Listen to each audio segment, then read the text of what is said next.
ठीक है। तो इस लेक्चर में हम देख रहे हैं आपका मेल एफेफ्री ग्लैंड। ठीक है। तो हमने अभी तक देखा कि स्पर्म वगैरह क्या होते हैं, कहाँ पे बनते हैं। ठीक है। और एक ओवरव्यू भी देखा मेल रिप्रोडक्टिव सिस्टम का। अब हम देखेंगे कि स्पर्म और आपका क्या बोलते हो फेमेन, इन दोनों में डिफरेंस क्या होता है। ठीक है। पर उसको समझने से पहले हमें ये पता होना चाहिए कि एफेफ्री ग्लैंड क्या होती है। हालांकि आपको हम बता चुके हैं। मेल एफेफ्री ग्लैंड। ठीक है। जो मेल एफेफ्री ग्लैंड होता है तो देखो तीन होता है जो हमने आपको बता ही चुके हैं। ठीक है। पूरे डायग्राम के साथ हमने बताया था। पहला, दूसरा और तीसरा। चलिए, पहला जो तो हमने बताया था आपका फेमिनाल ग्लैंड। ठीक है। या बोल सकते हो फेमिनाल वेफाइकल। क्या? फेमिनाल वेफाइकल। ठीक है, कोई दिक्कत नहीं। ये कुछ ना कुछ लिक्विड सिक्रेट करेगा। फिर उसके बाद हमने बताया था आपको बल्बुलेथ्रल ग्लैंड।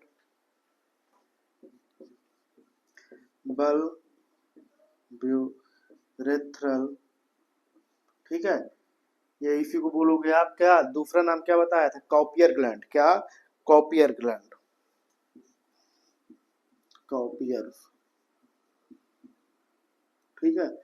या कभी कभार इसको तीसरे नाम से भी जाना जाता है। जो तीसरा नाम है उसका कॉर्पस ग्लैंड। क्या? Corpus gland. ठीक है। तो ये तीन नाम होते हैं किसके, बल्बुलेथ्रल ग्लैंड के। फिर तीसरा जो आएगा आपका आएगा प्रोस्टेट। चलिए एक एक करके देखते हैं। इन तीनों के फिक्रेशन को देखिए, इन तीनों के फिक्रेशन को हम क्या बोलते हैं, फेमिनाल प्लाज्मा। या बोल सकते हो कि कहाँ पे लिखते हैं, यहाँ पे, चलो यहाँ पे लिखते हैं। ठीक है। फेमिनाल, FEMINAL। ठीक है ना, ये ए है। फेमिनाल प्लाज्मा। या बोल सकते हो कि एफेफ्री ग्लैंड फिक्रेशन, एफेफ्री ग्लैंड फिक्रेशन। ठीक है, समझ में आया। इन तीनों के फिक्रेशन को फेमिनाल वेफाइकल, बल्बुलेथ्रल ग्लैंड और प्रोस्टेट, इन तीनों के फिक्रेशन को हम बोलते हैं फेमिनाल प्लाज्मा या एफेफ्री ग्लैंड फिक्रेशन। ये तीनों को कौन बनाएंगे, ये तीनों ग्लैंड बनाएंगे, कोई दिक्कत नहीं। चलिए, फेमिनाल वेफाइकल, बल्बुलेथ्रल ग्लैंड और प्रोस्टेट ग्लैंड। तो हम एक एक करके देखते हैं। पहले आपको पता होना चाहिए जो फेमिनाल ग्लैंड है या फेमिनाल वेफाइकल है वो एक पेयर होता है। वन पेयर मतलब दो होते हैं। बल्बुलेथ्रल ग्लैंड भी क्या होता है, वन पेयर होता है। वन पेयर मतलब दो। प्रोस्टेट क्या होता है, अनपेयर। अनपेयर मतलब क्या होता है, दो नहीं होंगे सिर्फ और सिर्फ एक नंबर में होंगे, कोई दिक्कत नहीं। ये एक पेयर है मतलब दो हैं, समझ में आया। जब जूते या चप्पल लेने जाते तो एक पेयर लेते हो कि नहीं लेते। ठीक है, एक पेयर यानी दोनों पैरों के जूते ले लेते हो। चलिए, फेमिनाल वेफाइकल, बल्बुलेथ्रल ग्लैंड, प्रोस्टेट ग्लैंड, ये सब तीनों हमारे किसके अंतर्गत आते हैं, मेल एफेफ्री ग्लैंड।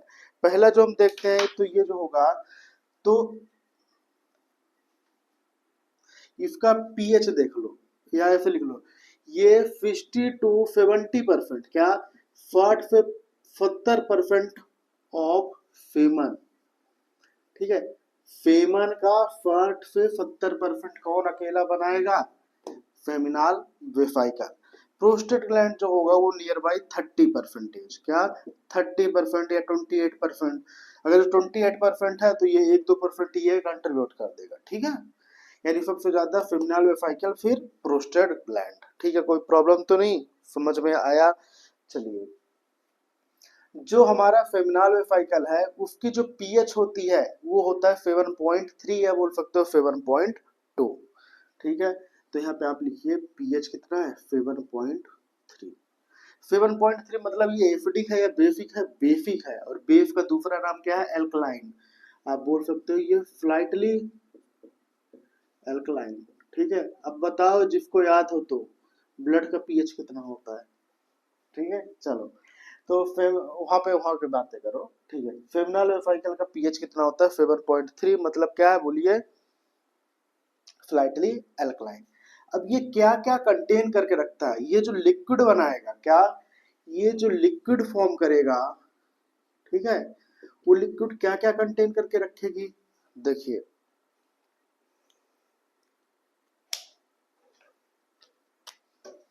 वो बना के रखेगी पहला फ्रुक्टोज, ठीक है, फिर फाइब्रिनोजन, ठीक है, कोई दिक्कत नहीं। फ्रुक्टोज, फाइब्रिनोजन, प्रोस्टाग्लैंडिन, प्रोस्टाग्लैंडिन, फिर फिट्रेट, अरे फिर इनोफिटॉल, कोई दिक्कत नहीं। फ्रुक्टोज, फाइब्रिनोजन, प्रोस्टाग्लैंडिन, फिट्रेट और इनोफिटॉल। ठीक है, जब कोई भी व्यक्ति क्या करता है, स्पर्म को इजाकुलेट कर देता है, इनफेमिनेट कर देता है, बाहर कर देता है, तो वीकनेस आती है, तो आप ग्लूकोज लेने के बजाय आप क्या ले सकते हो? फ्रुक्टोज। फ्रुक्टोज सबसे ज्यादा कहाँ पे पाया जाता है? फ्रुक्टोज पाया जाता है मैंगो में, यानी आम में, ठीक है, पके हुए आम में। ये हुआ फेमिनल साइकिल के बारे में। दूसरा आता है बल्बुलेथर ग्लैंड या कॉपियर ग्लैंड, कोई दिक्कत नहीं। ये क्या होते हैं आपके, कहाँ गए, वन पेयर होगा। और ये जो बल्बुलेथर ग्लैंड है, हमने इसका लोकेशन आपको बताया था कल, ये कहाँ पे होते हैं? ये होते हैं आपका जो यूरिनरी ब्लैडर होता है, यूरिनरी ब्लैडर के साइड में होता है। और हमारे जो बायोलॉजी होता है, बायोलॉजी में साइड को क्या बोलते हैं? टर्म होता है एक लेटरल। क्या? लेटरल। तो आप लिख सकते हो ये कहाँ पे प्रेजेंट होता है? Lateral side of urethra. देखो जो कल या परसों के डायग्राम हमने बनाया था, उसमें हमने आपको बताया था, कोई दिक्कत नहीं। इसका काम क्या होता है? देखो, आपको पता है कि जो हमारा यूरिनरी सिस्टम है, ठीक है, तो वहां पे क्या होता है? यूरेथ्रा होता है। यूरिनरी ब्लैडर के बाद क्या आता है? यूरेथ्रा। Urethra then penis. तो जो यूरेथ्रा होता है, यूरेथ्रा क्या होता है आपको पता होना चाहिए कि यूरेथ्रा का इन्वायरमेंट होता है एसिडिक। जो वहां पे जो यूरेथ्रा है, यूरेथ्रा समझ रहे हो? देखो, आप यूं समझो, अगर जो ये क्या है यूरेथ्रा, ये क्या है? एसिडिक इन्वायरमेंट है,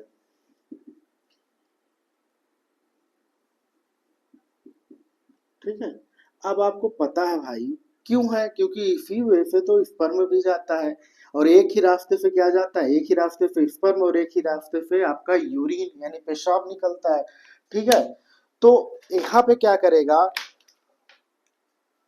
हमारा? क्या आ जाएगा? बल्बुरेथर ग्लैंड क्या करेगा? इसकी एसिडिटी को क्या कर देगा? डिस्ट्रॉय कर देगा। तो पहला फंक्शन क्या है? It destroy the acidity of urethra. कोई दिक्कत नहीं। समझ में आया कि नहीं आया पहली लाइन? ठीक है। दूसरा क्या करेगा? जब क्वाइटस होता है, ठीक है, क्वाइटस होता है, तब उतने टाइम पे क्वाइटस यानी रिलेशनशिप के दौरान एक ल्यूब्रिकेंट रिलीज होता है, ठीक है। तो वो ल्यूब्रिकेंट कौन बनाएगा? आपका बल्बुरेथ्रल ग्लैंड। तो इट ल्यूब्रिकेट, ल्यूब्रिकेट, ठीक है, या लिख सकते हो एक्ट एज अ ल्यूब्रिकेंट। सबसे अच्छा लिख देना act as a lubricant, act as a lubricant, ठीक है। आपको डिटेल्स में अगर जो जाना है तो आप मैसेज कर सकते हो। मैसेज मतलब आपको हमने कम्युनिकेशन के दिए हैं वे, कौन सा? टेलीग्राम वगैरह, ठीक है। क्योंकि इसमें जो ये चैनल है ये थोड़ा प्राइवेसी से रिलेटेड है, तो यूट्यूब की कुछ गाइडलाइन होती है। चलिए, प्रोस्टेट की बात कर ले तो प्रोस्टेट में क्या होता है? हमारा अनपेयर होता है, और ये तकरीबन 30% बनाता है हमारा पूरा किसका? सेमन का, ठीक है। तो जो हमारा प्रोस्टेट ग्लैंड है वो एक सिक्रेशन करेगा, क्या? Milky secretion. यानी ये क्या फॉर्म करेगा, मिल्की फिक्रेशन। ठीक है, ठीक है। ये जो मिल्की फिक्रेशन होगा ये क्या क्या कंटेन करके रखा होगा पता है, जैसे उसने, ठीक है, जैसे ऊपर के ये पूरे रखे हैं तो ये भी कुछ ना कुछ तो रखा होगा। जैसे फॉर एग्जांपल के लिए पहला क्या रखता है, फिट्रिक एसिड, दूसरा रखेगा अरे कैल्शियम फॉस्फेट। ठीक है, कोई दिक्कत नहीं, फिट्रिक एसिड, कैल्शियम फॉस्फेट ये सब रखेगा, कोई दिक्कत नहीं। कुछ क्लोटिंग एंजाइम भी होंगे और कुछ, तीसरा क्लोटिंग एंजाइम। ठीक है, क्लोटिंग एंजाइम, क्लोटिंग एंजाइम का काम क्या, तीसरी चीज है क्या रखी है इन्होंने, क्लोटिंग एंजाइम। जैसे हो गया, और एक रखता है प्रोफाइब्रिनोलाइसिन, उतना जाने की जरूरत नहीं है। तो इन तीनों को मिला के हम बोलते हैं मेल इफेफ्री ग्लैंड। ठीक है, तो अब देखिएगा,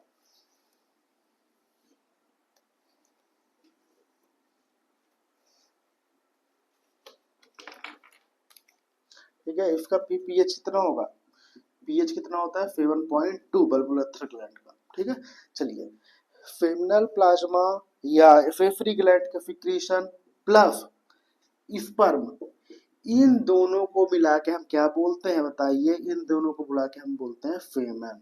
क्या, फेमन। समझ में आया, आज पता चला कि फेमन और स्पर्म में क्या डिफरेंस है, क्या अंतर है। ठीक है, चलिए देखिए और कहाँ पे लिखे यार,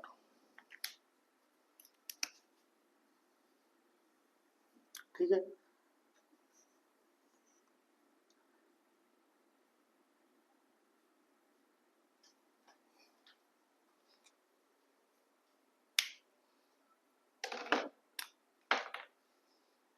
कहाँ गया, उधर है, चलो। जो फेमन, देखो जब फेमन का कोई रिपोर्ट कराता है, यानी रिपोर्ट या बोल सकते हो पैथोफिल, वहां जाते हो ना जांच कराने के लिए, तो जो वॉल्यूम होना चाहिए फेमन का, वॉल्यूम होना चाहिए वो 3 से 4 ml होना चाहिए। उस 3 से 4 ml में जो आपका स्पर्म काउंट, क्या, स्पर्म काउंट, ठीक है, स्पर्म काउंट जो देखते हैं आपका 20 से लेकर 140 मिलियन, 140 मिलियन।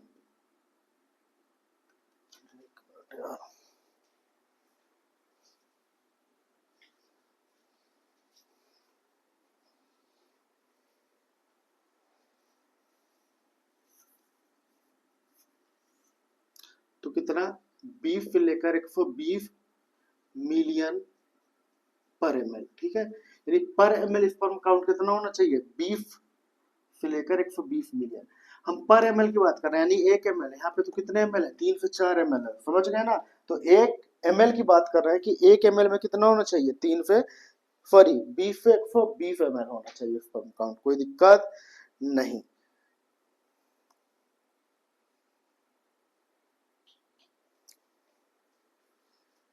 समझ में आया, चलो और कहीं पे है क्या जगह,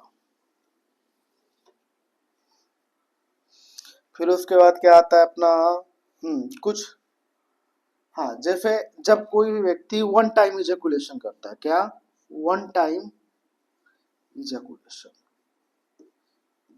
यानी अगर कोई भी व्यक्ति स्पर्म को बॉडी से बाहर एक बार में भेजता है तो उस पे जो फेमन तो गया, कोई दिक्कत नहीं, फेमन के साथ साथ पता है क्या जाता है, फेमन के साथ साथ आपका जाता है स्पर्म, और वो स्पर्म कितना जाता है, वो तकरीबन जाता है आपका 200 से लेकर 300, क्या, 200 to 300 मिलियन पर ml।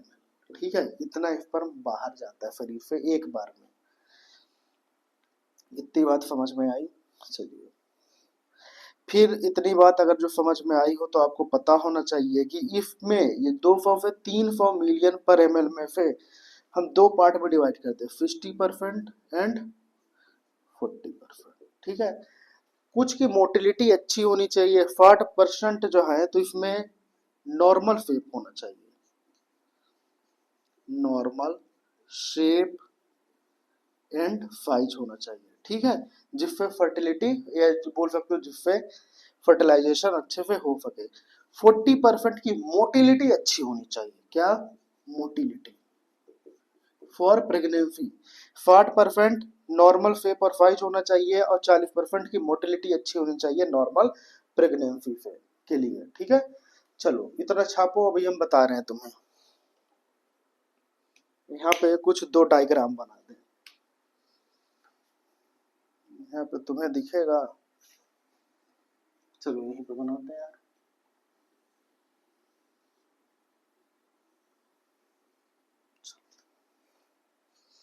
कहाँ गया ग्रीन वाला, कहाँ गया, आज ग्रीन वाले की जरूरत पड़ी है, ठीक है।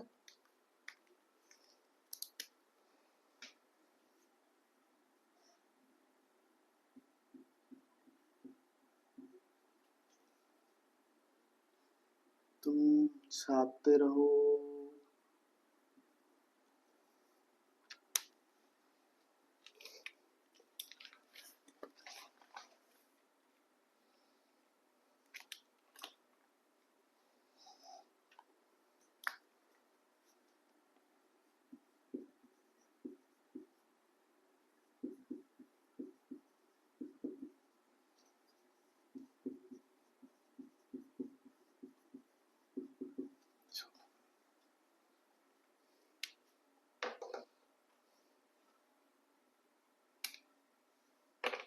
छापो।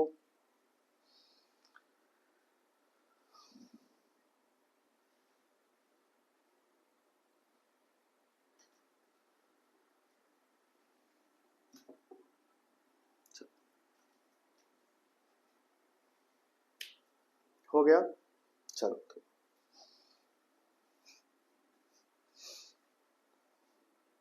देखो आज हम आपको बता रहे हैं कि स्पर्म और फेमन में डिफरेंस क्या है, ठीक है।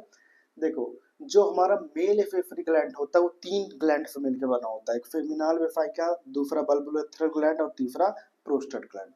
फेमिनल वेफाइकल एक पेयर होता है, ठीक है, मतलब 2 होते हैं। तकरीबन ये फेमन का 60 से 70% बनाता है। इसकी जो पीएच होती है 7.3 होती है और ये स्लाइटली एल्कलाइन होता है, थोड़ा सा बेसिक होता है। ये जो फेमिनल वेफाइकल बनाएगा जो लिक्विड, तो उसके जो कंटेंट होंगे वो होंगे फ्रुक्टोज, फाइब्रिनोजन, प्रोस्टाग्लैंडिन, फिट्रेट और इनोफिटॉल, ठीक है। अगर जो आप स्पर्म को इजैकुलेट कर रहे हो तो उसकी एनर्जी को रिकवर के लिए ग्लूकोज के बजाय आप क्या करो, फ्रुक्टोज ले लो, ठीक है। दूसरा होता है आपका बल्बुलेथ्रल ग्लैंड। बल्बुलेथ्रल ग्लैंड या कॉपियर ग्लैंड या कॉर्पस ग्लैंड बोलते हैं। ये जो हमारा यूरेथ्रा होता है तो यूरेथ्रा के अगल बगल यानी लेटरल साइड में प्रेजेंट होता है। इसका काम ये होता है कि जो हमारा यूरेथ्रा है जहाँ से यूरिन बाहर जाता है यानी पेशाब जाता है और स्पर्म भी जाता है, तो वो इन्वायरमेंट क्या हो जाता है, यूरेथ्रा एसिडिक इन्वायरमेंट हो जाता है। तो उसकी एसिडिटी को कौन डिस्ट्रॉय करता है, बल्बुलेथ्रल ग्लैंड। साथ में ये लिब्रिकेंट की तरह एक्ट करेगा, जब क्वाइटस के टाइम पे ये क्या रिलीज करेगा, एक लिक्विड जो लिब्रिकेंट की तरह एक्ट होगा। तीसरा ये रिलीज करता है प्रोस्टेट ग्लैंड। प्रोस्टेट ग्लैंड जो होगा वो क्या करेगा, ये अनपेयर होता है यानी एक ही होता है, ये दोनों तो पेयर थे, ये अनपेयर होता है मतलब एक प्रेजेंट होता है। जहां पे 60 से 70% फेमन का कंट्रीब्यूट कौन करता है, फेमिनल वेफाइकल, वहीं पे 30% या 29% का करता है प्रोस्टेट ग्लैंड। ये एक फिक्रेशन यानी एक लिक्विड देगा, जो लिक्विड किस तरह का होगा, दिखने में मिल्की जैसे, ठीक है, मिल्क जैसा, जो क्या क्या कंटेन करके रखा होगा, citric acid, calcium phosphate, clotting enzyme, ठीक है, कोई दिक्कत नहीं। अब आपको पता होना चाहिए कि इन तीनों को मिला के हमने बोला फेमिनल प्लाज्मा या एफेफरी ग्लैंड या फिक्रेशन, ठीक है। तो फेमन किसे बोलते हैं, फेमन का मतलब ये होता है फेमिनल प्लाज्मा प्लस स्पर्म, ठीक है। तो स्पर्म और फेमिनल प्लाज्मा इन तीनों के कंट्रीब्यूशन, इन तीनों के लिक्विड को मिला दे तो क्या बन जाएगा, फेमन, ठीक है। जो फेमन होता है, फेमन का नॉर्मल वॉल्यूम होता है 3 से 4 ml, ठीक है। अब वो 3 से 4 ml में जो स्पर्म काउंट होता है वो 20 से 120 मिलियन पर ml, यानी 1 ml में कितने स्पर्म होने चाहिए, 20 to 120 मिलियन पर ml, ठीक है। अगर जो 20 से 120 ml है तो ठीक है, अगर जो इससे कम है यानी 20 मिलियन से कम है तो फिर आप बोलोगे ओलिगोस्पर्मिया। अगर जो स्पर्म फेमन में है ही नहीं है, ना के बराबर है, तो फिर बोलोगे आप एजोस्पर्मिया, कोई दिक्कत नहीं। जब देखो क्या होता है कि कोई भी व्यक्ति क्वाइटस करता है, ठीक है, यानी रिलेशनशिप बनाता है, उतने टाइम पे जब स्पर्म इजैकुलेट करता है, एक बार में जो स्पर्म बाहर जाता है, या बोल सकते हो जो फेमन बाहर जाता है, उस फेमन में कितने 200 से लेकर 300 मिलियन स्पर्म होते हैं।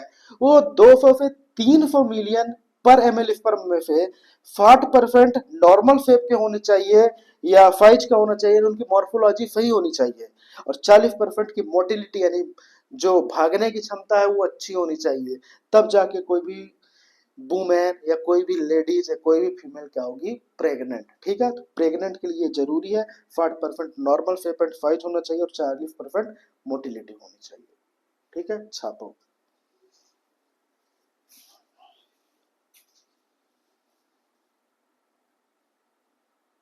ये हिल क्यों रहा है भाई?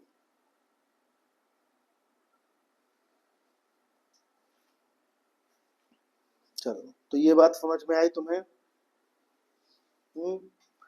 तो इतनी बात समझ में आ गई हो तो अब हम देखेंगे दूसरा कुछ।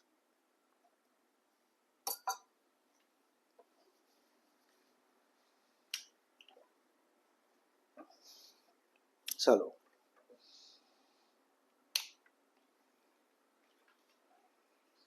अब क्या करें, स्पर्म का स्पर्मेटोजेनेसिस देख लें कि पेनिस का स्ट्रक्चर।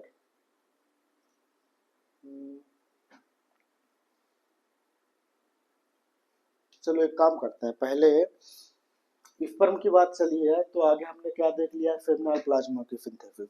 अब हम देख लेते हैं क्या, स्पर्मेटोजेनेसिस। ठीक है, चलिए।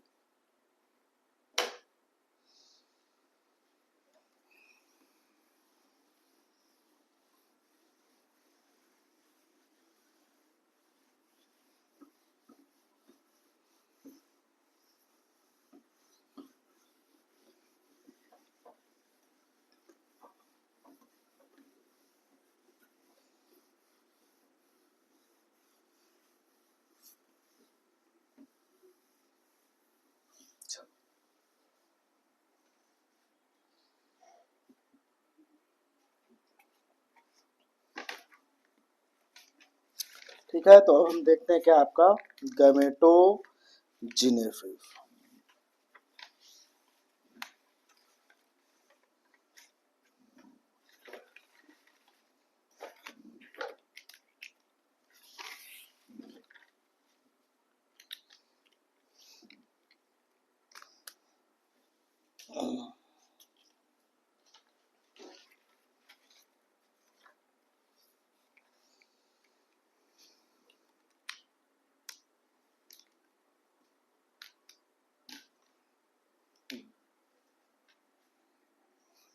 क्या, गैमेटोजेनेसिस।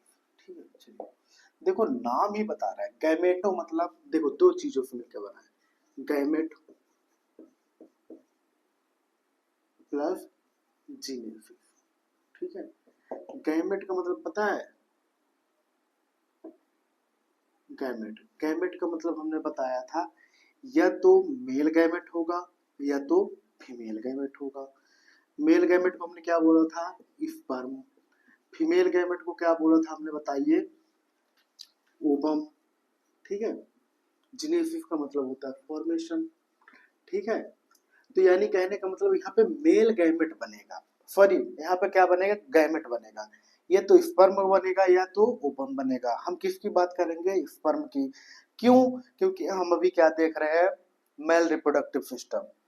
तो स्पर्म के बनने को बोलते हैं हम आपका स्पर्मेटोजेनेसिस।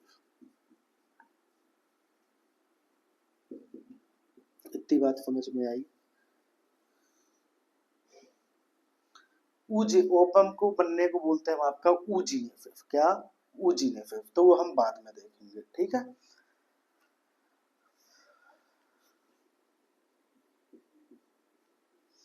स्पर्मेटोजेनेसिस हो गया, इतनी बात तो समझ में आई।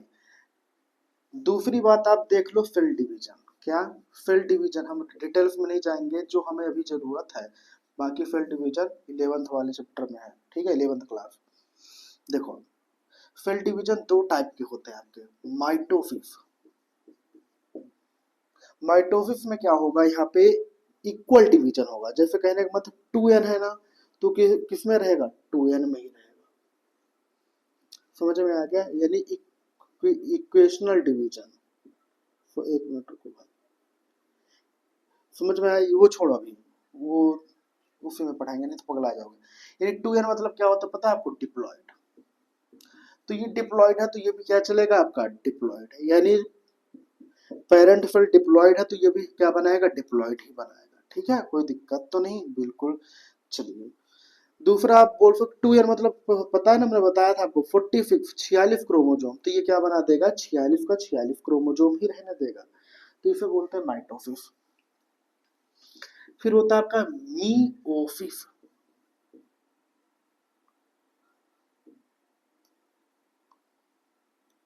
ठीक है, मियोसिस में देखिए दो, मियोसिस 1 होता है, मियोसिस 2 होता है। ठीक है, तो मियोसिस 2 होगा तो पहले हम बताते हैं आपको मियोटिक या मियोसिस 1 या मियोटिक। ठीक है, एनसीईआरटी लिखती है मियोटिक 1। दूसरा होगा आपका मियोटिक या मियोसिस। ठीक है, सेकंड जो मियोसिस, क्या मियोसिस 1 है वो क्या होगा आपका, इक्वेशनल डिवीजन बोलते हैं। क्या, equational division, sorry equational reductional बोलते हैं यार इसको तो।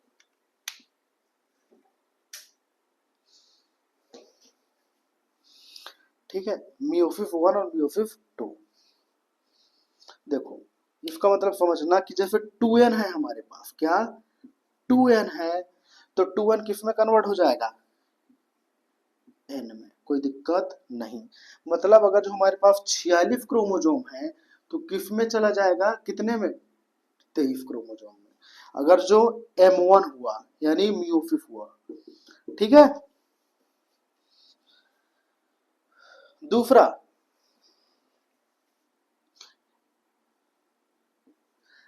ये जो आपका मियोसिस 2 होगा, मियोसिस 2 में देखो मियोसिस 1 को बोलते हैं रिडक्शनल डिवीजन। क्या, रिडक्शनल डिवीजन यानी 2n का n में कन्वर्ट हो गया, हाफ हो गया। इसको बोलोगे आप इक्वेशनल डिवीजन मियोटिक 2 को। यहाँ पे क्या होगा आपका कि जो n है वो n किस में रह जाएगा, n में ही रहेगा। कब, जब m2 होगा यानी मियोसिस 2 होगा। यानी अगर जो 23 क्रोमोजोम है तो उधर जाके मियोसिस 2 जब हो जाएगा तो वो भी क्या बनाएगा, 23 ही। ठीक है, चलो इतनी बात समझे, छाप लो।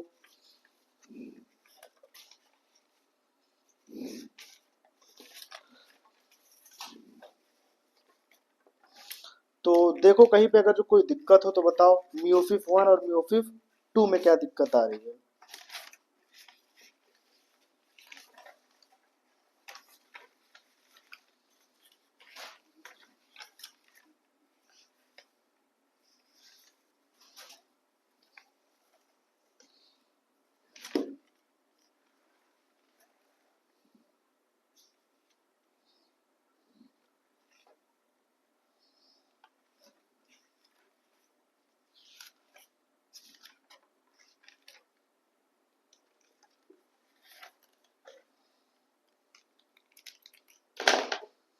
ठीक है,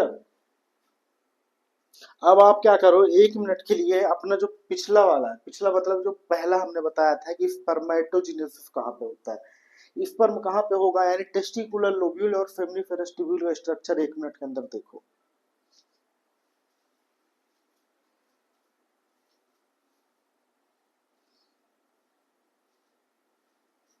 चले देख चुके,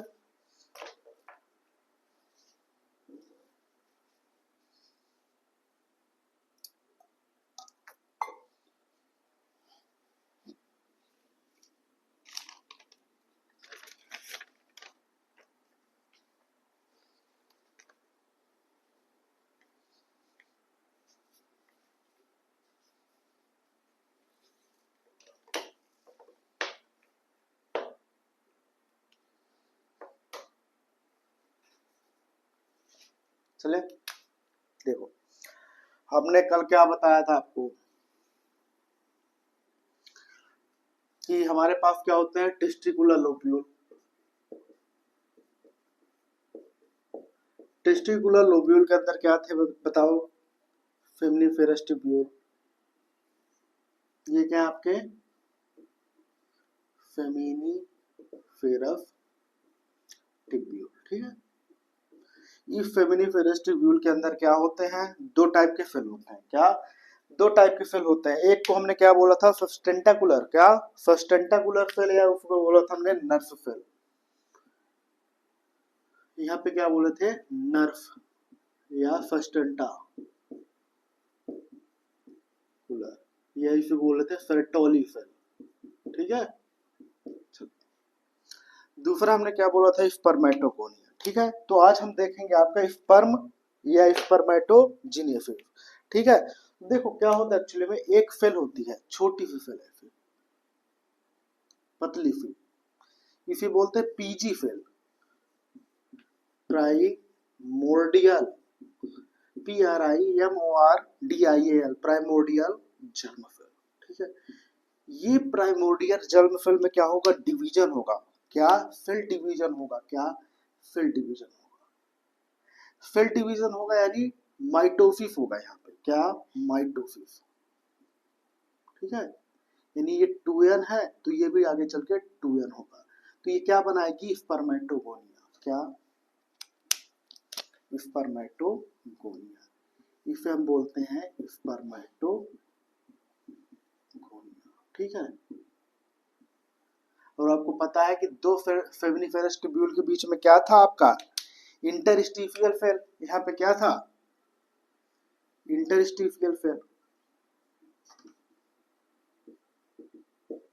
ठीक है। या इसी को बोला था हमने क्या, लेडिंग सेल, समझ में आया। बोला था ये दो, एक इनहिबिन बनाएगी और दूसरा एबीपी, ठीक है। फिर हमने बोला था जब स्पर्मेटोजेनेसिस बताएंगे तब बताएंगे इनका फंक्शन। तो आज वो दिन, आज वो घड़ी आ चुकी है कि इनहिबिन और एंड्रोजन बाइंडिंग प्रोटीन क्या होता है। कोई दिक्कत नहीं, समझ में आया कि नहीं आया। चलिए,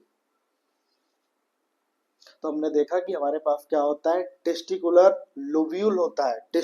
समझ में आया, सामने से देख लो कि हमारे पास क्या होता है, एक टेस्टिज होता है। टेस्टिज के अंदर क्या होते हैं, बहुत से टेस्टिकुलर लोब्यूल होते हैं। उन टेस्टिकुलर लोब्यूल के अंदर फेमिनिफेरस ट्यूब्यूल होता है। फेमिनिफेरस ट्यूब्यूल के अंदर दो टाइप की सेल होती हैं, एक नर्व सेल होता है, या इसी को बोलते हैं फेरेटोली सेल। दूसरा जो होता है आपका प्राइमोर्डियल जर्म सेल। ये प्राइमोर्डियल जर्म सेल में माइटोसिस डिवीजन होगा तो क्या बना देगी, स्पर्मेटोगोनिया, और यही सेल आगे चल के बनाएगी स्पर्म। कोई दिक्कत नहीं। तो अब जब हम क्या करेंगे, स्पर्मेटोजेनेसिस करेंगे तो आपको पता होना चाहिए वो कहाँ पे बना रही है। समझ में आया। माइटोसिस और मियोसिस का मतलब आपको पता होना चाहिए। तो दो टाइप के सेल डिवीजन हमने देखे, एक माइटोसिस और दूसरा मियोसिस।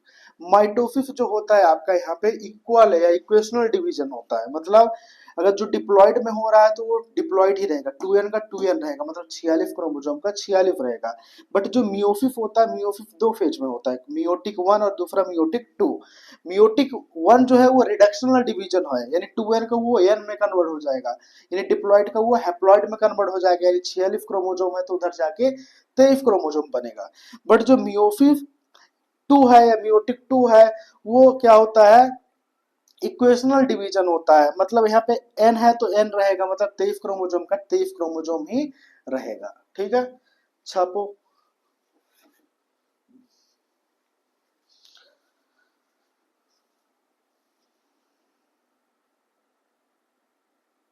चलो।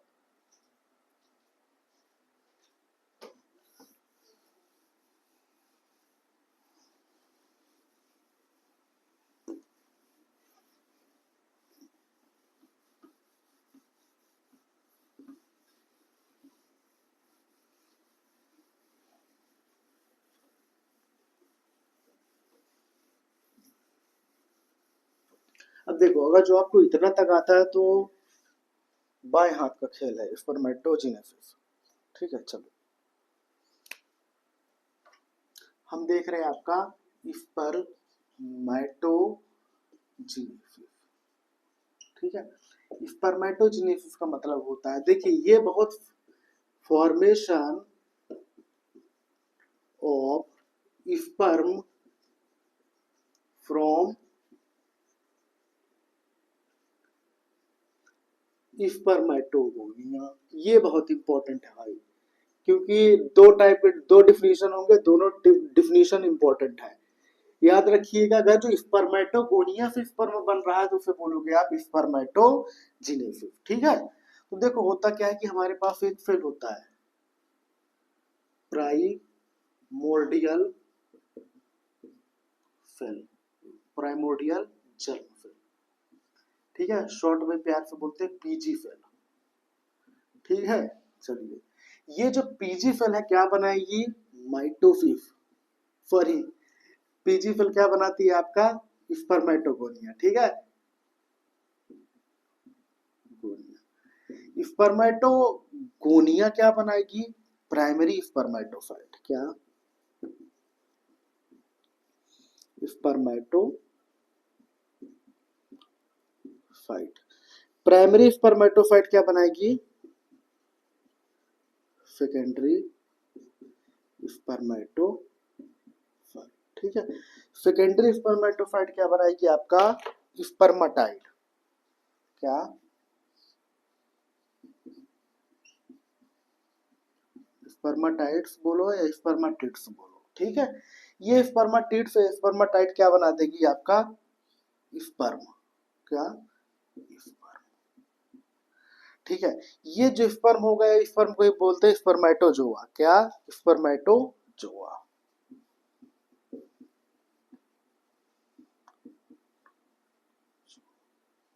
ठीक है, चलो ये आपको पहले ये पता होना चाहिए, कहाँ गया भाई,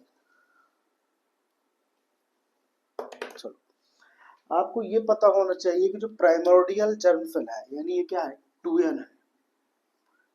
ठीक है, स्पर्मेटोगोनिया भी 2n है। अब बताओ 2n है मतलब सेम नंबर ऑफ क्रोमोसोम है, तो यहाँ पे क्या हुआ होगा, माइटोसिस।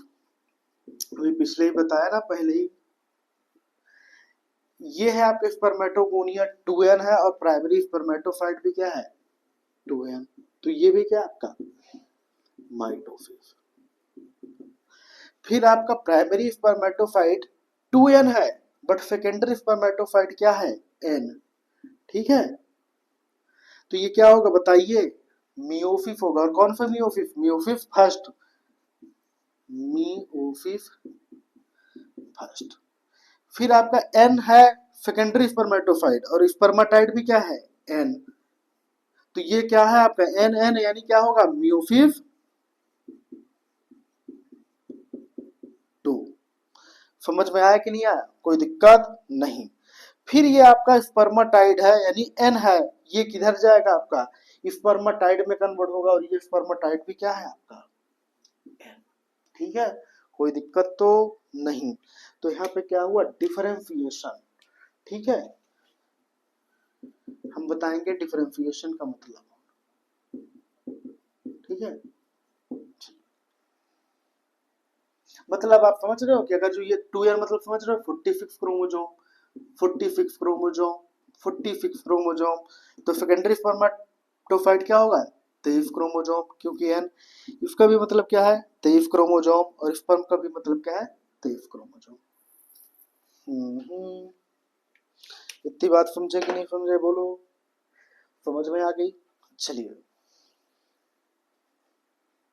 अब देखो, स्पर्मेटोजेनेसिस में 3 फेज होते हैं। क्या, 3 फेज होते हैं, उन तीनों फेज को हम लिख देते हैं।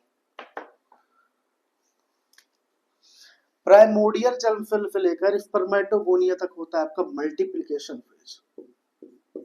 मल्टीप्लिकेशन, स्पर्मेटोगोनिया से लेकर प्राइमरी स्पर्मेटोसाइट होता है आपका ग्रोथ फेज। प्राइमरी स्पर्मेटोसाइट से लेकर आपका स्पर्म तक होता है मैचुरेशन फेज।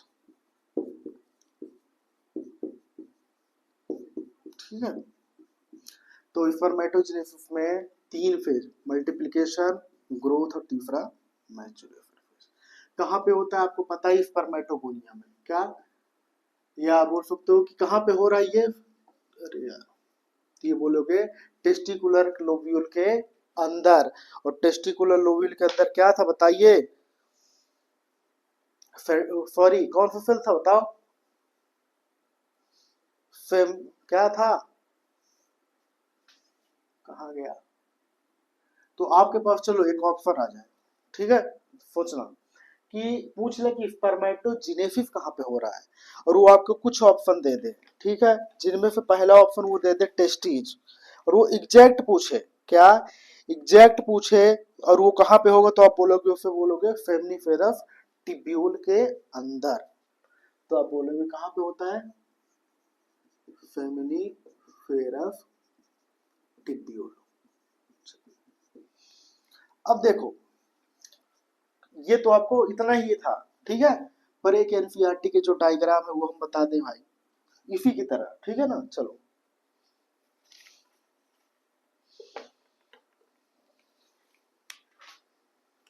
देखो ये क्या है आपका, एक ऐसे दिखा रहा, ठीक है, कहने का मतलब एक है हमारे पास क्या, प्राइमोडियल जर्म सेल, वो क्या बनाएगा, स्पर्मेटोगोनिया, ठीक है, कितने बनाएगा, एक ही बनाया, ठीक है ना, चलिए ये जो स्पर्मेटोगोनिया है वो क्या बनाएगा, प्राइमरी स्पर्मेटोफाइट, प्राइमरी स्पर्मेटोफाइट कितने होंगे, एक होगा, ठीक है, देखते रहे ना, ये क्या है आपका, हम लिख नहीं रहे हैं, इसका मतलब समझ लेना कि ये क्या है आपका प्राइमोडी, क्या प्राइमरी स्पर्मेटोफाइट, ठीक है, एक प्राइमरी स्पर्मेटोफाइट कितने सेकेंडरी स्पर्मेटोफाइट बनाएगा, वो बनाएगा 2, कितने, 2, ठीक है, तो यहाँ पे एन हुआ, म्यूसिस हुआ ना, M1 हुआ है, तो ये क्या हुआ, एन और, ठीक है, तो पहला क्वेश्चन यही आया कि एक प्राइमरी स्पर्मेटोफाइट कितने सेकेंडरी स्पर्मेटोफाइट बना दिया, 2, ठीक है, अब जो आपके 2 सेकेंडरी स्पर्मेटोफाइट है, क्या ये क्या बनाएंगे आपके स्पर्माटाइट, ये जो है एक स्पर्मेटो, क्या एक सेकेंडरी स्पर्मेटोफाइट कितने बनाएगा स्पर्माटाइड, 2, ठीक है, चलिए, और ये कितना बनाएगा, ये भी 2, चलो ठीक है, अब देखो हम डिफरेंशिएशन क्यों हुआ हम ये बता रहे हैं, देखो यहाँ पे देख लो, जो ये हमारा स्पर्माटाइट है, ठीक है, स्पर्माटाइट में मोर साइटोप्लाज्म होता है, क्या,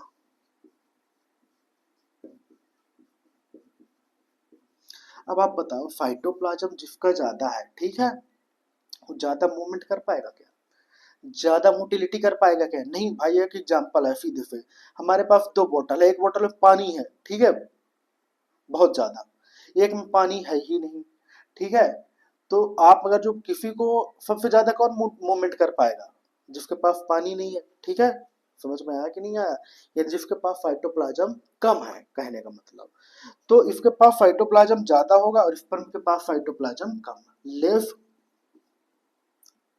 साइटोप्लाज्म, ठीक है, तो आप समझ में आया क्या कि स्पर्माटाइट से स्पर्म जो है तो कैसे बनता है, डिफरेंशिएशन से, और जब डिफरेंशिएशन हुआ तो स्पर्माटाइट के पास ज्यादा साइटोप्लाज्म होता है और स्पर्म के पास लेस साइटोप्लाज्म होता है, ठीक है, तो एक डिफिनीशन यहाँ पे और जनरेट होती है, क्या एक डिफिनीशन और जनरेट होती है, रुकना 1 मिनट,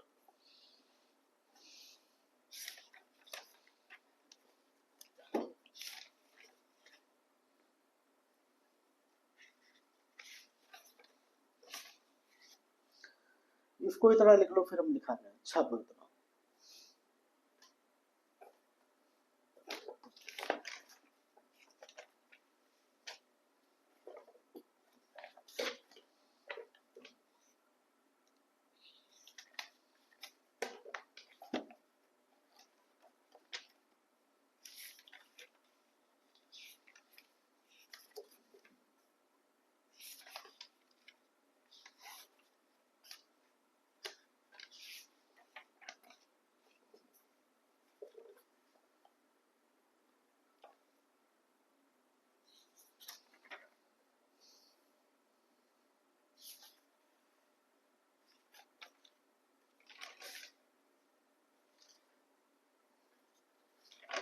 हो गया।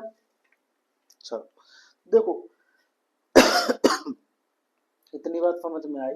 तो आपको कैलकुलेशन के पर्पज से आपको एक बात पता होनी चाहिए, कहाँ पता करवा दे यार, तुम्हें यहाँ पे पूछता है क्वेश्चन कैलकुलेशन वाला पोर्शन यहाँ पे, जो हमारा प्राइमरी स्पर्मेटोफाइट है, एक प्राइमरी स्पर्मेटोफाइट कितने बनाता है स्पर्मेटोफाइट, सेकेंडरी स्पर्मेटोफाइट दो, तो सेकेंडरी स्पर्मेटोफाइट कितने बनाएगा आपका दो, ठीक है कोई दिक्कत नहीं। ये जो है दो, ये क्या बनाएंगे चार बनाएंगे स्पर्म, एक दो तीन चार, ठीक है। तो आप एक बात याद रखो कि एक प्राइमरी स्पर्मेटोफाइट क्या बनाएगा, दो सेकेंडरी स्पर्मेटोफाइट और चार स्पर्म बनाएगा, यानी कितना रेशियो आ रहा है 1:4। इतनी बात समझ में आ रही है कि नहीं आ रही है, समझ में आया। चलो अब हम देखते हैं इसका कैलकुलेशन वाला पोर्शन, जो कैलकुलेशन वाला पोर्शन है वो इजी है कि नहीं है ये देख लेते हैं। हो गया, ठीक है। तो देखो स्पर्मेटोजेनेसिस समझ में आया, एक टर्म आता है एनसीईआरटी ने दिया स्पर्मियोजेनेसिस, क्या स्पर्मियोजेनेसिस, ठीक है। देखो इसका भी डेफिनेशन देखो क्या है, फॉर्मेशन ऑफ स्पर्म फ्रॉम, कहां से, ये इंपॉर्टेंट है, ठीक है ना, फ्रॉम स्पर्माटाइट्स या स्पर्माटिड्स, स्पर्माटिड्स, ठीक है। समझ में आया कि नहीं आया। तो स्पर्माटिड से या स्पर्माटाइट से स्पर्म का बनना क्या कहलाता है आपका स्पर्मियोजेनेसिस, ठीक है। तो कॉन्सेप्ट क्लियर हुआ कि स्पर्मेटोजेनेसिस और स्पर्मियोजेनेसिस में डिफरेंस क्या होता है। स्पर्मेटोजेनेसिस का मतलब होता है स्पर्मेटोगोनिया से स्पर्म बनना, स्पर्मियोजेनेसिस का मतलब होता है स्पर्माटाइट से स्पर्म का बनना। समझ में आया, कोई दिक्कत नहीं। एक स्पर्म, या बोल सकते हो कि एक प्राइमरी स्पर्मेटोफाइट कितने सेकेंडरी स्पर्मेटोफाइट बनाएगा दो, दो सेकेंडरी स्पर्मेटोफाइट कितने स्पर्म बनाएंगे चार, 1:4 का कॉन्सेप्ट आप याद रखो, ठीक है। तब आपको कैलकुलेशन वाला पोर्शन समझ में आएगा। नेक्स्ट एक टर्म दिया है एनसीईआरटी ने, ठीक है, उसका नाम है आपका स्पर्मियोजेने, सॉरी क्या है आपका स्पर्मिएशन, क्या स्पर्मिएशन। तीसरा टर्म कहाँ गया, लिख दे यार यहाँ पे, ठीक है, क्या स्पर्मिएशन, बता इसका मतलब क्या होता है। बस इतना समझ जाना है कि लोकेशन कहाँ पे, अगर जो लोकेशन आपको पता चल गई तो समझ लेना, ठीक है। देखो ये आपको पता है स्पर्मेटोजेनेसिस कहाँ पे चल रहा है, फेमनिफेरस ट्यूब्यूल के अंदर, ठीक है। फेमनिफेरस ट्यूब्यूल से स्पर्म तो बाहर निकलेगा ना, अगर जो बन चुका है, तब तो वो कहाँ पे जाएगा, पूरा प्रोग्राम होकर पेनिस तक आएगा, ठीक है, पूरा वो ट्रेवल होगा। तो आप बोल सकते हो कि स्पर्मिएशन मतलब होता है release, release of sperm from seminiferous tubule. समझ में आया, ठीक है। तो ये तीन में आपको मतलब, ठीक है, तो ये तीन डिफरेंस आपको समझना इंपॉर्टेंट थे, पहला स्पर्मेटोजेनेसिस, दूसरा स्पर्मियोजेनेसिस और तीसरा स्पर्मिएशन, ठीक है। तो पहला है आपका स्पर्मेटोजेनेसिस, स्पर्मेटोजेनेसिस का मतलब होता है स्पर्मेटोगोनिया से स्पर्म का बनना, स्पर्मियोजेनेसिस का मतलब होता है स्पर्माटाइट से स्पर्म का बनना, स्पर्मिएशन का मतलब होता है कि जो स्पर्म बना है कहाँ पे बना है, फेमिनिफेरस ट्यूब्यूल के अंदर। तो रिलीज ऑफ फेमिनिफेरस क्या है, release of sperm from seminiferous tubule, यानी फेमिनिफेरस ट्यूब्यूल से स्पर्म का बाहर निकलना क्या कहलाता है स्पर्मिएशन, ठीक है। चलिए अब हम देखते हैं कौन सा पोर्शन, कैलकुलेशन पोर्शन कहाँ गया यार। चलो तो हम देखेंगे कि जितने भी कैलकुलेशन आए हैं बहुत ही ट्रिक के साथ। चलो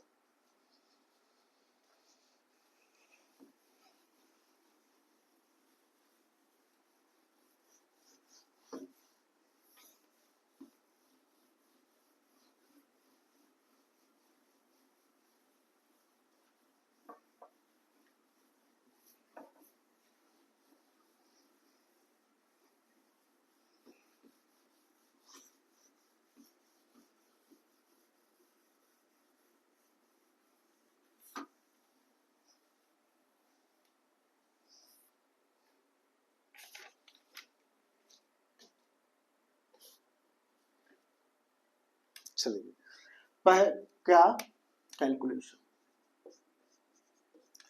कैलकुलेशन को समझने हम दोनों काम कर रहे हैं, तो समझा भी देंगे रटवा भी देंगे, ठीक है। कुछ लोग होते हैं कि हमें फार्मूले चाहिए, वो भी है। अब देखो, एक प्राइमरी स्पर्मेटोफाइट, क्या प्राइमरी स्पर्मेटोफाइट कितने, एक, कितना बनाएगी सेकेंडरी स्पर्मेटोफाइट, दो। ये जो सेकेंडरी स्पर्मेटोफाइट है, ठीक है, वो कितने बनाएंगी, स्पर्म, चार, ठीक है। यानी एक स्पर्मेटोफाइट सेकेंडरी स्पर्मेटोफाइट कितने बनाएगी, दो, और दो सेकेंडरी स्पर्मेटोफाइट कितने बनाती है, चार, ठीक है। चलिए, अब पहला क्वेश्चन यहां पे ये आता है कि हाउ मैनी, क्या, हाउ मैनी सेकेंडरी स्पर्मेटोफाइट, क्या, लो, प्राइमरी स्पर्मेटोफाइट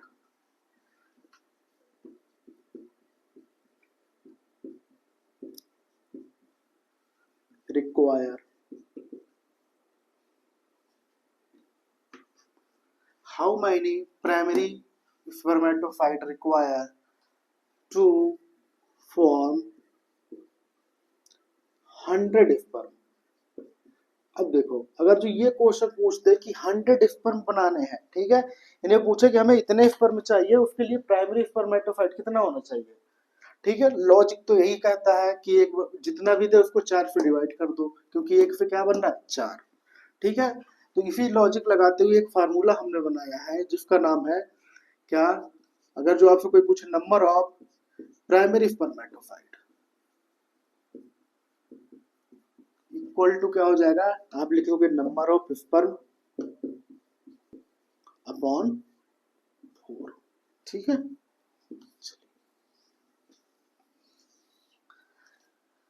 अब कहा गया यार, अब देखो, अगर जो सीधे पूछ ले कि अगर जो 100 स्पर्म दिया है, जैसे इस क्वेश्चन में 100/4 कर दोगे तो कितना हो जाएगा, 25। यानी कितने प्राइमरी स्पर्मेटोफाइट चाहिए, 25 प्राइमरी स्पर्मेटोफाइट मिलकर कितने बनाएंगे स्पर्म, 4, सॉरी 100। दूसरा कुछ भी दे दे, यानी अगर जो 200 भी दे दे, क्या 200 दे दे प्राइमरी स्पर्मेटोफाइट, सॉरी बोले कि हमारा जो स्पर्म है उन्होंने कितने दिए हैं, 200। अब बोला कि प्राइमरी स्पर्मेटोफाइट कितने चाहिए, तो आप क्या करोगे, 200/4 कर दोगे, ठीक है। 4 पंचे 20, तो 50। तो कितने चाहिए आपको, 50 प्राइमरी स्पर्मेटोफाइट चाहिए जो 100 स्पर्म बनाएगा, ठीक है। इजी है कि नहीं है। दूसरा क्वेश्चन है आपसे कि वो पूछेगा कि हाउ मैनी सेकेंडरी स्पर्मेटोफाइट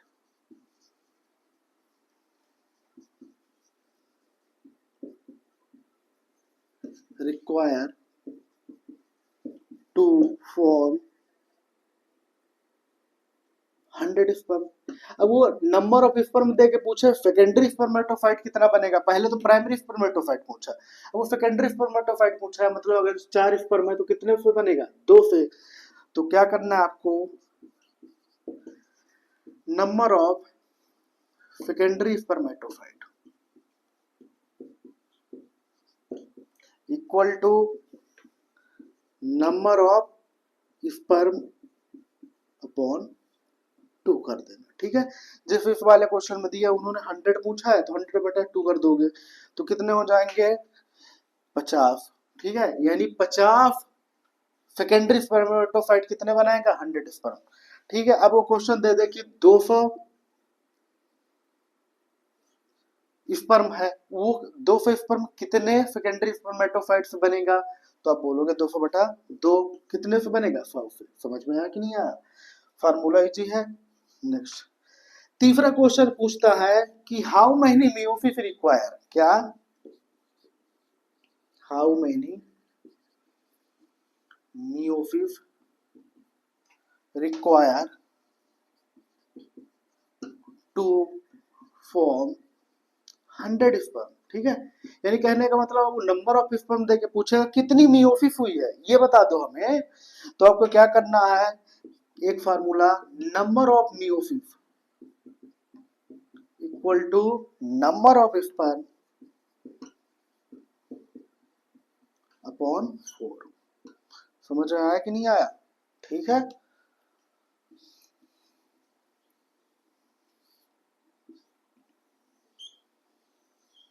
चलो अब बताओ नंबर ऑफ स्पर्म, अगर जो उन्होंने दिया 100 तो 100 अपॉन क्या कर दोगे 4 कर दोगे तो कितने 25, मतलब 25 बार मियोसिस होगा तब जाके 100 स्पर्म बनेगा। ठीक है, अगर जो वो दे दे कितने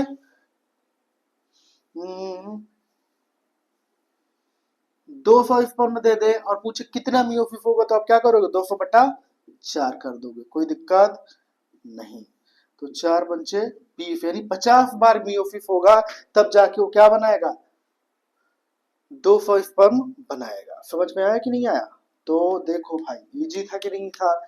कितने को अब तुम अगर जो किसी इंस्टीट्यूट में पढ़ रहे हो तो वहां के भी क्वेश्चन उठा के देख लेना, यहीं से आएंगे पूरे आंसर। ठीक है, नहीं पढ़ रहे हो तो भी हमने टेलीग्राम का जो लिंक होता है उसमें हमने पीडीएफ प्रीवियस ईयर के क्वेश्चन के हमने डाल दिए हैं जो यहाँ से क्वेश्चन आए थे। ठीक है, तो ट्रिक आपका यही था कि अगर जो आपसे कोई पूछ ले कि प्राइमरी स्पर्मेटोफाइट कितने बनेंगे और नंबर ऑफ स्पर्म दिया हो तो आप लिखोगे number of primary spermatophyte equal to number of sperm upon 4। अगर जो सेकेंडरी स्पर्मेटोफाइट के नंबर पूछे तो ये, नंबर ऑफ मियोसिस पूछे तो आपको ये, कोई दिक्कत नहीं। इजी है कि नहीं है? कैलकुलेशन इजी था, तो कोई भी कैलकुलेशन आप यहीं से कर सकते हो। ठीक है, चलिए एक बार और बता दे रहे हैं कि अगर जो आपसे कोई पूछे कि नंबर ऑफ प्राइमरी स्पर्मेटोफाइट तो फार्मूला है number of primary spermatophyte equal to number of sperm upon 4। फिर सेकेंडरी स्पर्मेटोफाइट के नंबर पूछे तो होगा number of secondary spermatophyte equal to number of sperm upon 2। फिर अगर जो आपसे कोई पूछे कि कितना मियोसिस होगा इतने स्पर्म बनाने के लिए तो आप लिखोगे number of meiosis equal to number of sperm upon 4। ठीक है, कोई दिक्कत नहीं। देखो ये हमने फार्मूला बताए हैं, 3 क्वेश्चन तो यहीं से निकल सकते हैं। कभी कभार वो क्या कर देगा कि ज्यादा से ज्यादा मॉडिफिकेशन कुछ भी करेगा। ठीक है, हम सेकेंडरी स्पर्मेटोफाइट पूछ रहे हैं तो वो क्या पूछ देगा कि ऐसा हो सकता है कि नंबर ऑफ सेकेंडरी स्पर्मेटोफाइट पूछ दे या स्पर्म दे दे। ठीक है, तो क्वेश्चन यहीं से है पूरे, आपको 1 to 4 का कॉन्सेप्ट याद रखना है।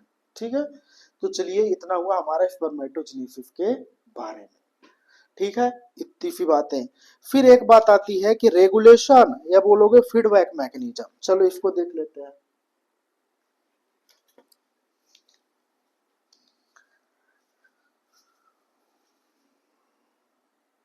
टाइम तो ऐसे हो गया।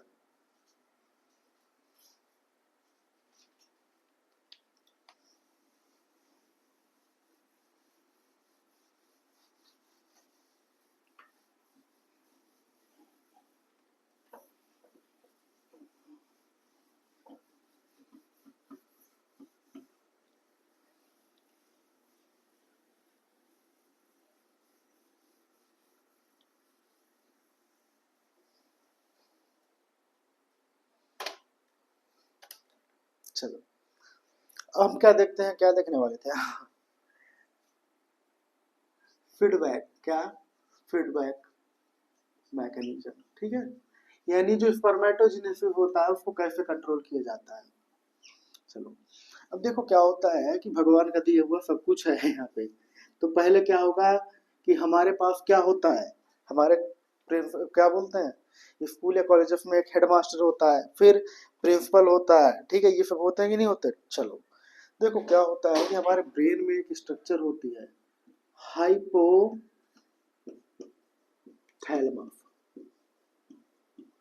चलो हाइपोथैलेमस क्या करेगा, स्टिमुलेट करने के बाद हाइपोथैलेमस एक हार्मोन रिलीज कर, एक फैक्टर रिलीज करेगा GnRH। आपको पता होगा GnRH का फार्मूला गोनेडोट्रोपिन रिलीजिंग हार्मोन। ठीक है, इसको बोलते हैं गोनेडोट्रोपिन रिलीजिंग हार्मोन। ठीक है, चलो ये GnRH जो रिलीज हुआ है तो हमारे जाएगा किसको स्टिमुलेट करेगा, पॉजिटिव का मतलब पता है, पॉजिटिव इफेक्ट मतलब स्टिमुलेट। ठीक है, मतलब ये किसको स्टिमुलेट करेगा पिट्यूटरी ग्लैंड को। क्या पिट्यूटरी, और पिट्यूटरी में दो पार्ट होते हैं, एंटीरियर दूसरा पोस्टीरियर। तो किसको स्टिमुलेट करेगा? Anterior pituitary gland. ठीक है, आप 11th में पढ़ के आए हो, नहीं पढ़े हो तो हम पढ़ाएंगे यहाँ पे, ठीक है, क्योंकि नेट का चल रहा है इधर। तो एंटीरियर पिट्यूटरी ग्लैंड एक हार्मोन रिलीज करेगी जिसका नाम है आपका गोनेडोट्रोपिन हार्मोन। क्या? Gonadotropin hormone. Tropine hormone. Gonadotropin दो टाइप का होता है, एक एफएफएच और दूसरा एलएच। चलो, ये जो है आपका, देखो भाई, एक है आपका एलएच और दूसरा है आपका एफएफएच। एलएच ये फिर को बोलोगे, कहाँ गया? आईफीएफएच। दूसरा होता है आपका एफएफएच। ठीक है, फोलिकल स्टिमुलेटिंग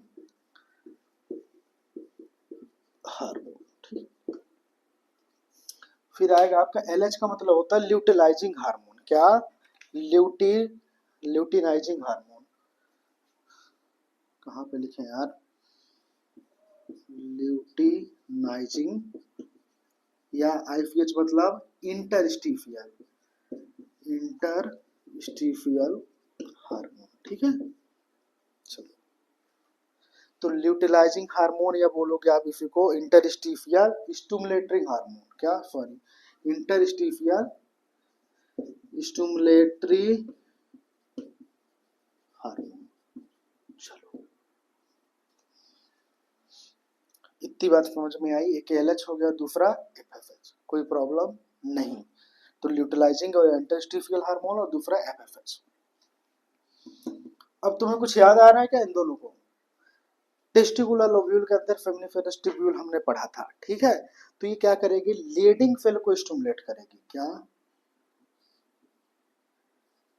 लीडिंग सेल। ठीक है, लीडिंग सेल को स्टिमुलेट करेगी। कहाँ गया यार? स्टिमुलेट। दूसरा जो आपका एफएफएच है, फोलिकल स्टिमुलेटिंग सेल, वो किसको स्टिमुलेट करेगी? फेर्टोली सेल को। क्या? अरे यार, फेर्टोली सेल। इसी को हमने क्या बोला था? नर्व या सस्टेंटा कुलर सेल। ठीक है, चलो, तुम गजनी हो, ठीक है, शॉर्टकट मेमोरी लॉस। ठीक है, हम तुम्हें बता दे रहे हैं। यहाँ पे कहाँ पे बताएं यार? यहीं पे, यहाँ पे नहीं बता सकते। कहाँ पे बताएं यार? ये भी तो दिक्कत है। चलो यहीं पे बताते हैं। देखो, ये हमने बताया था टेस्टिकुलर लोब्यूल होता है। टेस्टिकुलर लोब्यूल के अंदर क्या होते हैं? फेमिनिफेरस ट्यूब्यूल। ठीक है, ये क्या है? Testicular lobule. और ये क्या था आपका? फेमिनिफेरस ट्यूब्यूल। ठीक है, फेमिनिफेरस ट्यूब्यूल के अंदर क्या होते थे? दो टाइप के सेल पाए जाते थे। एक तो लाल वाला, क्या हमने बोला था? फेर्टोली सेल। क्या? फेर्टोली सेल, सॉरी फेर्टोली नहीं, उसका क्या नाम था यार? जिससे स्पर्म बने थे, स्पर्मेटोगोनिया। क्या? स्पर्मेटोगोनिया।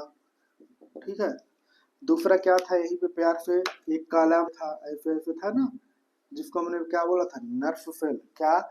नर्व सेल या फेर्टोली सेल। नर्व या फेर्टोली सेल। कुछ याद आया? फिर दो फेमिनिफेरस ट्यूब्यूल के बीच में एक और तो था, इंटरस्टिशियल सेल। ब्लैक में दिखाए थे उतने टाइम पे। क्या? इंटरस्टिशियल, या बोले थे हमने लीडिंग सेल। क्या? Leading cell. अब समझ में आया इसको क्यों बोला गया इंटरस्टिशियल स्टिमुलेटिंग सेल? क्योंकि ये जो इंटरस्टिशियल है इसको स्टिमुलेट करेगा। ठीक है, ये जो एलएच या आईएफएच आएगा इसको स्टिमुलेट करेगा। समझ में आया? कोई दिक्कत नहीं। अब आपको हालांकि वो चीजें पहले से पता है। फेर्टोली सेल कौन से हार्मोन रिलीज की थी? तीन। तीन में से हमने बोला था दो यहाँ पे काम में आएगा। एक आएगा आपका एबीपी। क्या? तो जो आपका लेडिंग क्या था आपका? फेर्टोली सेल दो हार्मोन रिलीज करती थी। कौन कौन से? एबीपी। एबीपी न्यूज आपको रखे सबसे आगे, नहीं, न्यूज वहां पे नहीं है। यहाँ पे एबीपी का मतलब है एंड्रोजन बाइंडिंग प्रोटीन। चलो, तो ये था आपका। फिर टोलीफिल ने क्या रिलीज किया, एबीपी यानी एंड्रोजन, यहाँ पे लिख दे रहे हैं भाई फुल फॉर्म टाइप, ठीक है। एबीपी यानी एंड्रोजन बाइंडिंग प्रोटीन, ठीक है। चलिए, फिर उसके बाद आता है, कहाँ गया यार, एक और रिलीज करेगी इनहिबिन, क्या, इनहिबिन। चलिए, फिर जो आपका था लीडिंग फिल, यहाँ पे हमने बोला था लीडिंग फिल क्या रिलीज किए थे बताओ, इन्होंने रिलीज किया था, कहाँ गया, टेस्टोस्टेरोन, क्या, देख लो पन्ना पलट के, टेस्टोस्टेरोन, ठीक है। ये टेस्टोस्टेरोन को ही हमने प्यार से बोला था एंड्रोजन, ठीक है। चलो, अब हम देख के बताते हैं आपको, कहाँ गया यार, फेरटोलीफेल, ठीक है। और ये था आपका इंटरस्टिशियल फेल। चलो देखो, अब होता क्या है, हम आपको बता रहे हैं कि ये जो एंड्रोजन बाइंडिंग प्रोटीन है, क्या, एंड्रोजन बाइंडिंग प्रोटीन, ये एंड्रोजन से बाइंड हो जाएगी, यानी जुड़ जाएगी, और टेस्टोस्टेरोन को क्या करेगी, मतलब स्पर्मेटोजेनेसिस होगा, क्या, स्पर्मेटोजेनेसिस होगा, ठीक है। कहाँ गया यार, तो क्या होगा, स्पर्मेटोजेनेसिस।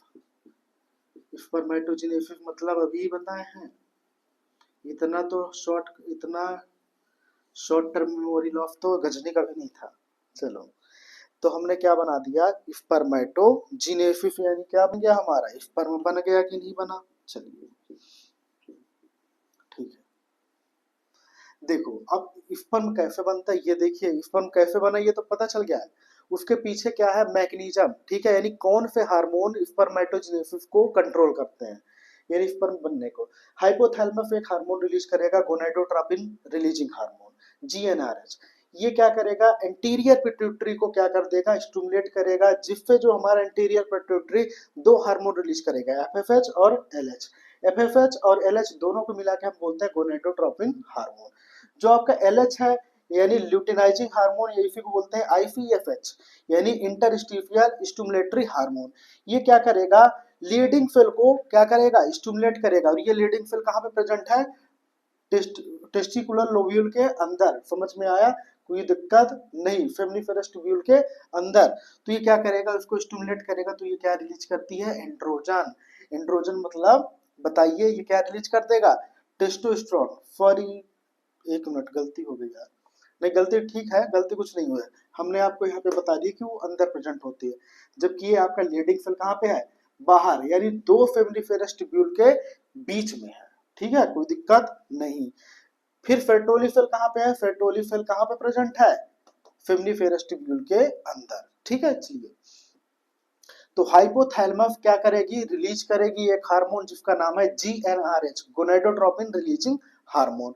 ये gonadotropin releasing hormone anterior pituitary gland को क्या करेगी, स्टिमुलेट करेगी, जिससे एफएफएच और एलएच हार्मोन रिलीज होंगे। एफएफएच और एलएच दोनों को मिला के बोलते हैं गोनाडोट्रोपिन हार्मोन।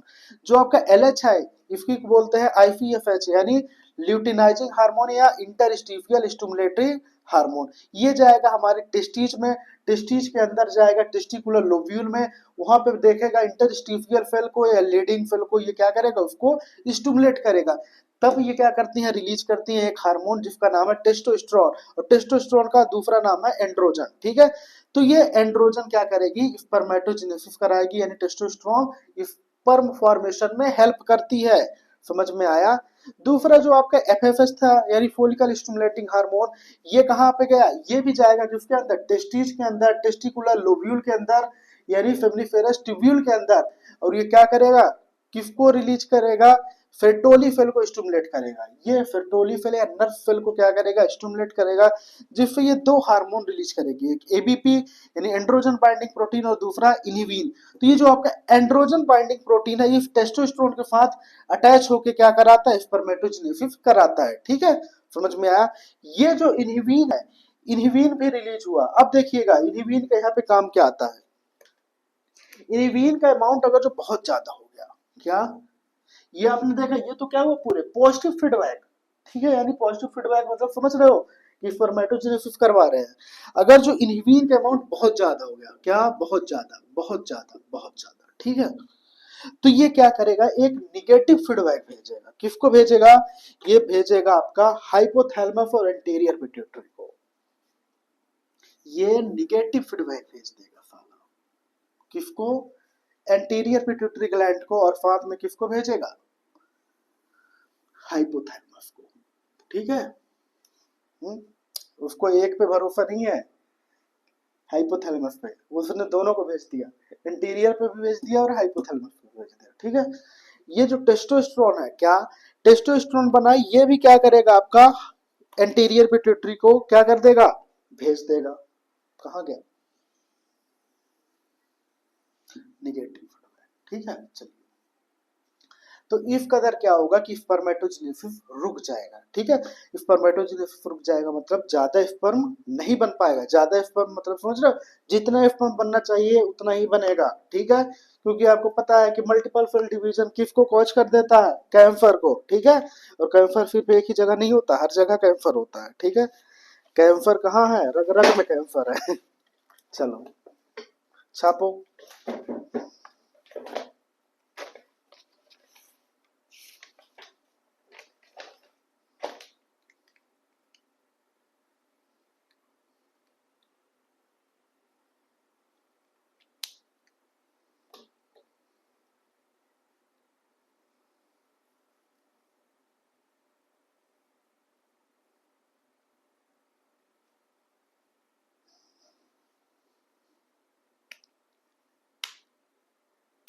ठीक है, तो ये भी क्या करेगा, टेस्टोस्टेरोन भी दोनों को देगा निगेटिव फीडबैक, ठीक है। चलो,